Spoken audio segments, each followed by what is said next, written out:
Welcome to Forbes Talks. Joining me now is Randall Lane, Chief Content Officer here at Forbes. Randall, thank you so much for joining me. Brittany, always good to be with you. Great. As you know, Forbes just had a blockbuster exclusive and found that TikTok and its parent company, ByteDance, had a plan to track Forbes journalists. That plan was called Project Raven. What can you tell us about it? Unfortunately, with more than a plan, they actually activated Project Raven here, where, right now, let's take a quick step back.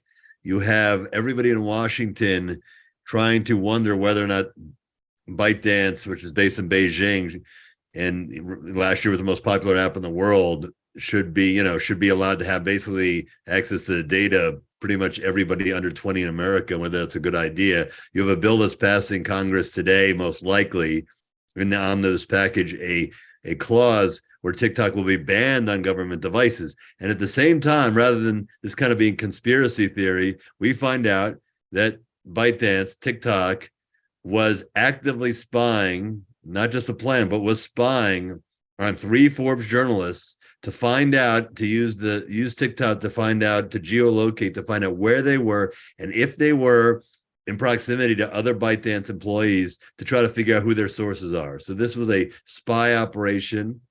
This was something designed, it runs against everything that, free press is about. It is mind-numbing. I mean, at a time when Elon Musk is trying to, take the prize for most unpredictable social network chief, I mean, that ByteDance and TikTok would be doing this at this moment, or frankly be doing this ever, but particularly in this moment, is insane. Randall, this is a really chilling discovery for free press as a whole. Can you speak to that? Yeah, well, again, the idea that a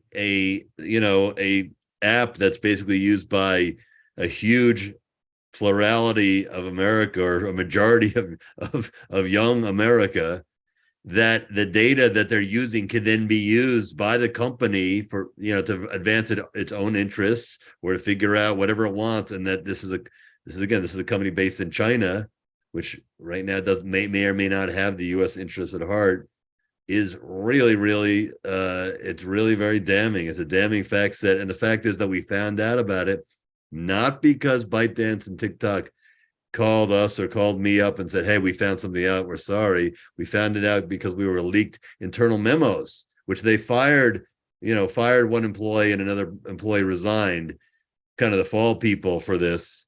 Whether or not they were rogue operators, or whether or not they were part of a larger plan, presumably we'll find out as we dig more. But so they talked about it internally. They obviously recognized that this was a huge problem that could cause tremendous problems for TikTok, but they didn't bother reaching out to us. They were handling it internally. We found out about it through internal sources. That's troubling too.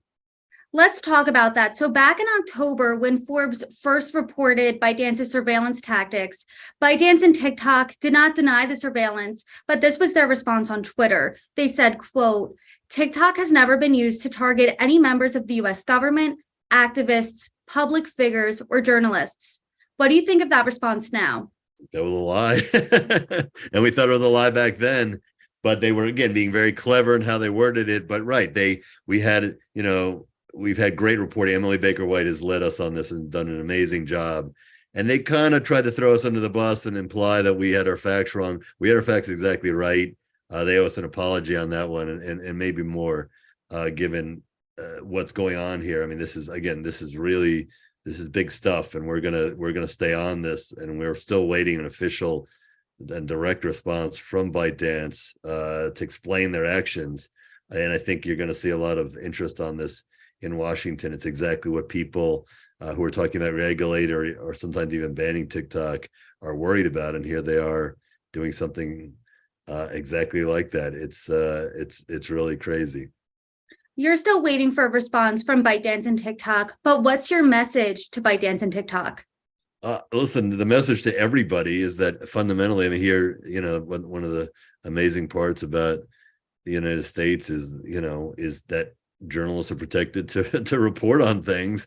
And when a platform that has access to data uses it to try to advance its own interests, it questions, it raises obvious questions about the power and who's running that organization. It's very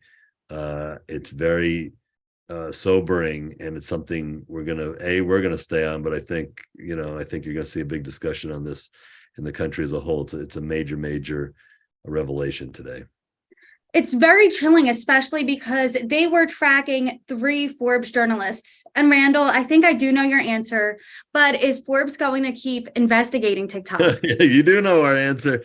First, credit to Emily Baker White, Rich Nieva, and Catherine Schwab, who've done amazing work along with the whole tech team, to the point where TikTok felt like they needed to figure out who was telling them things. They've done amazing work.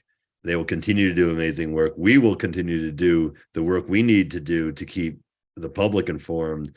And you see what happens. I mean, again, if TikTok had their way, nobody would have known about this. And instead, what you're going to see is a lot more scrutiny, and appropriately so, because this is a blatant, but by their own words too, in their own internal memos, this is a incredible breach of protocol, maybe more than protocol. Absolutely. And as you said, the tech team here at Forbes has really done a number of investigative, explosive pieces on TikTok. Is today's findings the most shocking? It's a pattern. And again, great journalists just follow their instincts, follow the leads. And so it's not even, it's just, if you look at the series of stories, they're all pointing the same direction. They're pointing that they're pointing the company has a problem. Do you think that these findings today are a point of no return for TikTok and maybe even more broadly, big tech? I don't think it's up to us. We're just going to follow the reporting, but you can already see in the story, in Emily's story today, where she has Senator Mark Warner, who, you could see his head explode reading about this. We have a member of the FCC, the same thing. So this is something that's being noticed already. Just less than an hour into the story being published, already seeing the ramifications across Washington.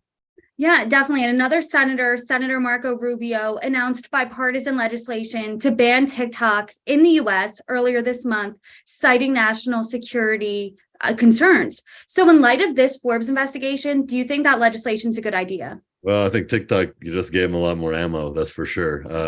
Again, whether or not it's a good idea, I'm going to let we'll let the politicians figure that out. But what we can do is report the facts. And what the facts are today is very bad fact set for ByteDance and TikTok.